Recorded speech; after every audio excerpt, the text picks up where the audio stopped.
Capitalism एक ऐसा economic system है जिसके अंदर जो ट्रेड है या इंडस्ट्रीज हैं या मीन्स ऑफ प्रोडक्शन है, मीन्स ऑफ प्रोडक्शन मतलब जो जराए पैदावार है, वो प्राइवेट लोगों के पास होते हैं। ये लोग डोमिनेट कर रहे होते हैं इस सिस्टम के अंदर, और इनका ऑब्जेक्टिव क्या होता है? To earn profit. It turn everything into commodity.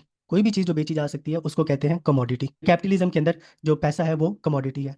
Labour जो ह्यूमन एफर्ट है वो भी कमोडिटी नहीं है। इसलिए capitalism needs more work than necessary. Capitalism की जो फाउंडेशन है, इंडस्ट्रियल कैपिटलिज्म की जो फाउंडेशन है, वो दो चीज़ों में है। एक तो है नेशन स्टेट्स। नेशन स्टेट्स ने ये जो राइवलरी स्टार्ट हुई है और कंपटीशन स्टार्ट हुआ है, इसने कैपिटलिज्म को बूम दिया है। दूसरा जो बैंकिंग सिस्टम है, बैंकिंग सिस्टम ने इसको सिस्टम को होल सिस्टम को स्पीड अप कर दिया। एक तो इसके पीछे फिलॉसफी है कि अगर आपने बैंक के अंदर पैसे रखवाए हैं तो बैंक उसको पैसों को यूज कर सकते हैं। इन दो सिस्टम्स के बगैर कैपिटलिज्म खड़ा ही नहीं हो सकता। अगर आप नेशन स्टेट के बारे में बात करेंगे या बैंकिंग सिस्टम के बारे में बात करेंगे तो एक्चुअली आप कैपिटलिज्म की बुनियादें हिला रहे होते हैं। फाइनेंशियल इंस्टीट्यूशंस जो हैं ये एक्चुअल में जो मेन कमांड सेंटर है कैपिटलिज्म के, ये वो है जिसका काम होता है कि सिस्टम को स्पीड अप करना। दूसरा जो पिलर है वो है कैपिटलिस्ट, यानी कि सरमायादार। तो प्राइवेट कंपनी जितनी भी स्टेट के अंदर काम कर रही हैं, आपकी स्टेट ने क्या करना है? उनको प्रॉपर्टी राइट्स देने हैं, उनको लीगल सपोर्ट प्रोवाइड करनी है।